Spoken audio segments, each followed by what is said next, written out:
রাজধানীর অধিকাংশ স্কুলেই নেই যৌন হয়রানি প্রতিরোধ ব্যবস্থা, অথচ 16 বছর আগে আদালত এই নির্দেশ দিয়েছিল বাধ্যতামূলকভাবে। ঢাকা শহরে 1132টি মাধ্যমিক শিক্ষা প্রতিষ্ঠানের মধ্যে মাত্র 417টিতে যৌন নিপীড়ন প্রতিরোধ কমিটি রয়েছে, অর্থাৎ 63% স্কুল কলেজ এখনো হাইকোর্টের নির্দেশ অমান্য করে চলছে। এমন চিত্র উঠে এসেছে ঢাকা জেলা শিক্ষা অফিসের 2024 সালের সাম্প্রতিক তথ্যে। এই পরিসংখ্যান থেকেই বোঝা যায় যৌন নিপীড়নের মতো স্পর্শকাতর ইস্যুতে অধিকাংশ শিক্ষা প্রতিষ্ঠান এখনো উদাসীন। শুধু নিয়ম না মানা নয়, বাস্তব ঘটনার প্রমাণও রয়েছে। 2023 সালের আগস্টে ঢাকার একটি নামকরা ইংরেজি মাধ্যম স্কুলে 9ম শ্রেণীর এক ছাত্রীকে যৌন হয়রানির অভিযোগ ওঠে এক ইংরেজি শিক্ষকের বিরুদ্ধে। এই ঘটনায় ছাত্রীরা ক্লাস বর্জন করে সরব প্রতিবাদ জানায়। অভিভাবকের অভিযোগের প্রেক্ষিতে তদন্তে নামে ঢাকা বিভাগীয় কমিশনার। অভিযোগ প্রমাণিত হলে বরখাস্ত করা হয় শিক্ষক আবু সুফিয়ানকে।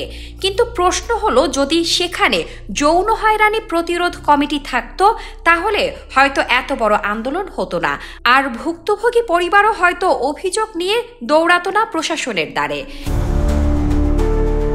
এর পরের বছর একই প্রতিষ্ঠানের আজিমপুর শাখায় শিক্ষার্থীদের বিক্ষোভে বিতাড়িত হন আরেক শিক্ষক মুরাদ হোসেন। তার বিরুদ্ধেও ছিল একই ধরনের অভিযোগ, তবে তার বিষয়ে প্রশাসনিক কোনো কঠোর ব্যবস্থা নেওয়া হয়েছে কিনা তা জানেন না ছাত্রছাত্রীরা।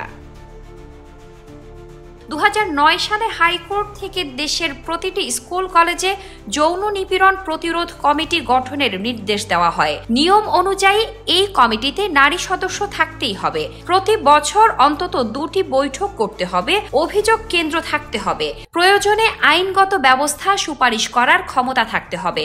2022 সালে এই নির্দেশনা বাস্তবায়নে মাউসি মাধ্যমিক ও উচ্চশিক্ষা অধিদপ্তর আবারও বিভাগীয় চিঠি দেয়।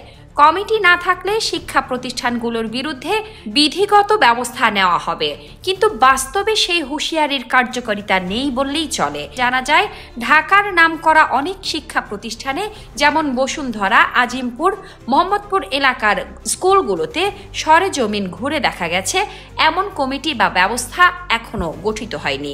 তবে প্রশ্ন রয়ে যায়, এই উপেক্ষা চলতে থাকলে শিক্ষার্থীদের নিরাপত্তা নিশ্চিত করবে কে?